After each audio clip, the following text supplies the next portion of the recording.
Now, our final guest today has been on the show before and joins us today to talk about her latest book, Young Elizabeth, Princess, Prisoner, Queen. Welcome back to the show, Nicola Tallis. Hello, Selina. So nice to be back with you. It's lovely to have you back on the show. Now, she gets me every time I see anything historical about Queen Elizabeth I, because she had such a turbulent childhood, and yet she became one of the great queens. Exactly that. Yeah. I mean, I think that her childhood is often overlooked because when we think about Elizabeth, we do tend to think of her as one of our most iconic queens. But actually, that is all done with the benefit of hindsight. And that turbulent youth could have quite easily ensured that things went a different way for her. Yeah, because she wasn't even brought up by Henry VIII, was she? She wasn't brought up by a ruler. She was brought up by two women, really, by her mother and stepmother. Yeah, absolutely. So her mother, Anne Boleyn, was executed before she was 3 years old, but does seem to have been very, very motherly towards her and lavish Elizabeth with gifts and affection. But definitely it was the last of Elizabeth's stepmothers, Catherine Parr, who had a huge influence on shaping Elizabeth when she was younger. So as you say, yes, she's Henry VIII's daughter, but he was by no means really involved in her upbringing at all. And am I right? Because I've seen different sort of conflicting or heard different conflicting stories. Sir Thomas Seymour, he was very close to her. Was he very predatory or did she welcome his intentions?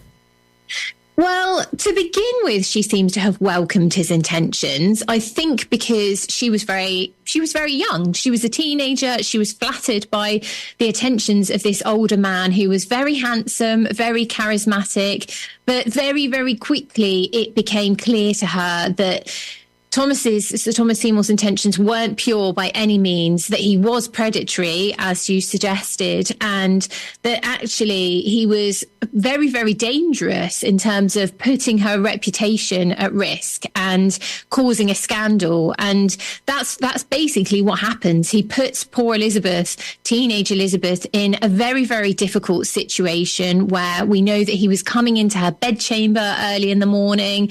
We're told that sometimes he was trying to kiss her, and she was so vulnerable. So I think that there's no escaping from the fact that this was a very predatory man who knew exactly what he was doing to this vulnerable teenager who was very, very impressionable and didn't really have any understanding of the ways of men. Yeah, very sad. And was it a result of that she fell out with her stepmother, which was Catherine Parr at the time?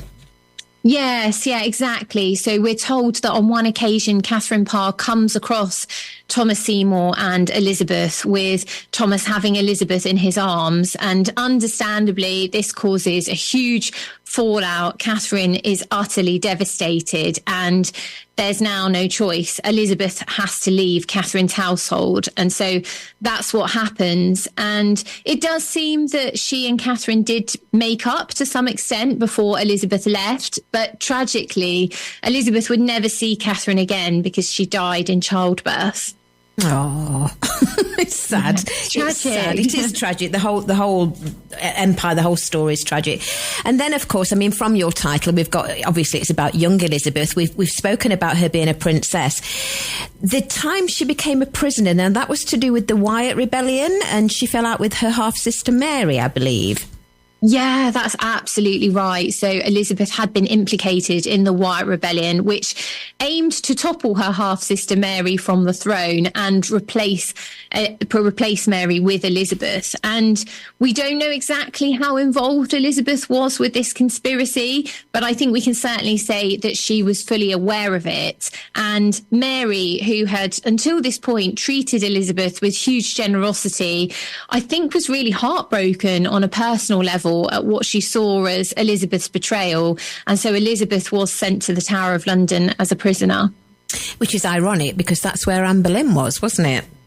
Oh, gosh, yes, the irony is huge. And I think that Elizabeth would have had that at the forefront of her mind when she went to the Tower. And we know she was utterly terrified. She knew all too well that most of those who entered the Tower's walls as prisoners never left them again alive. And of course, her mother's fate must have loomed large in her mind. Yeah, it must have done.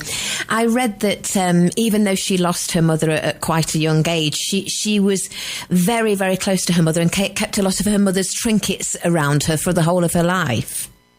Yeah, absolutely. So we know that later in her life, Elizabeth had a ring that she wore for much of her life, which contained a portrait miniature of herself and another woman who is thought to be her mother. And I think it was one of these ways of keeping her mother's memory alive. And as you say, keeping her mother close to her, most definitely. And then from, we've discussed princess and prisoner, so to Queen then, how long did she stay in the Tower of London? How did she get out and how did she become Queen? So Elizabeth was in the Tower for a little under 2 months. And I think it's no accident that she was actually released on the anniversary of her mother's execution. I think that's almost a kind of deliberate irony on Mary's part. And she was released because there wasn't any evidence forthcoming of her guilt in the Wyatt Rebellion. So Mary realised that there was no alternative. Elizabeth would have to be freed from the Tower. But she was instead placed under house imprisonment at the old Royal Palace of Woodstock. And she was there for a year, pretty much, where she was under the custodianship of Sir Henry Bedingfield. And then she was eventually set at her liberty and allowed to go and live on her estates. And during the course of the next few years, her name does become linked with other conspiracies against Mary. But by now, Mary recognised that she was in a very vulnerable position because she had experienced possibly 2 phantom pregnancies. Oh. So she didn't have, she possibly 2 phantom pregnancies. So she was sadly unable to produce an heir of her own. And so this really made Elizabeth's position much stronger. It became clear that with Mary childless, Elizabeth's path to the throne was inevitable. And her moment finally did come in November 1558 when Mary died. And suddenly that future that Elizabeth once could never, ever have envisioned as a possibility becomes a reality. Wow. And she was only, 25? 25, yes. Yeah. So very, very young. Yeah. Much like the second Queen Elizabeth, she was very young as well, wasn't she? Exactly. There's so many parallels actually between those 2 young Elizabeths. It's extraordinary. And we've mentioned Mary. She had quite a few siblings and half siblings, didn't she? Do you go into that in the book?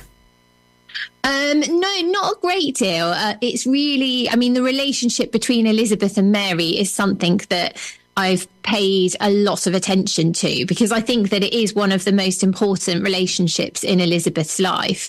And we do know also that, of course, that both sisters, both Elizabeth and Mary, were very close to their half-brother, Edward VI. So I do pay that relationship a lot of attention as well. Certainly these relationships were really, really important to them, I think, on a political level, but also on a personal level. Yeah, I suppose as far as females are concerned, Mary was the only constant in her life, wasn't she? She was. And I think that we have to remember that to Mary's credit, as soon as Anne Boleyn is out of the way, and Anne Boleyn had made Mary's life a misery, but as soon as Anne Boleyn is out of the way, to Mary's credit, she really embraces Elizabeth as her sister and she's very, very fond of her. And I genuinely think that it is one of the greatest tragedies of both of their lives that these half-sisters end up being pitted against one another. And it's so sad when really they had the potential to be so close. Yeah, indeed. Well, you've obviously done a lot of research on this because we're always finding out new things all the time.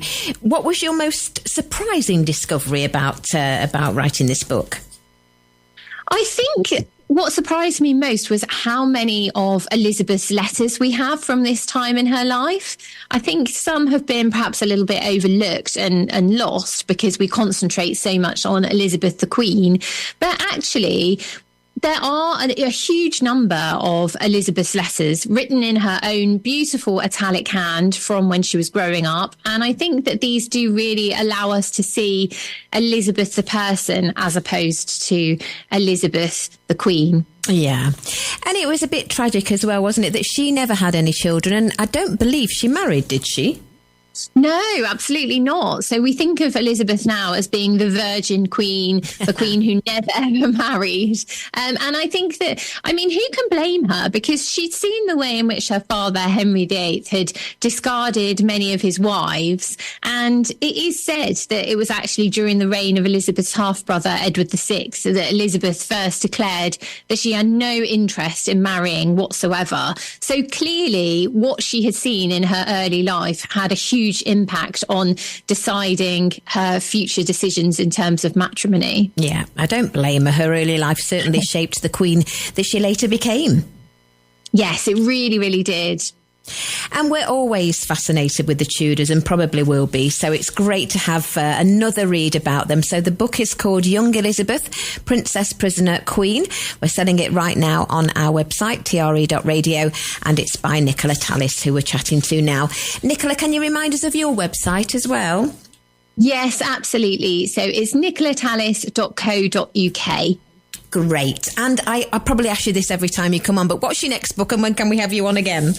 Oh, do you know, I can honestly, genuinely say that I don't actually have anything else lined up at the moment, but I know, but I do promise it will be coming soon. So I will definitely come back. Great stuff. Well, you have a good day and thanks for being on the show.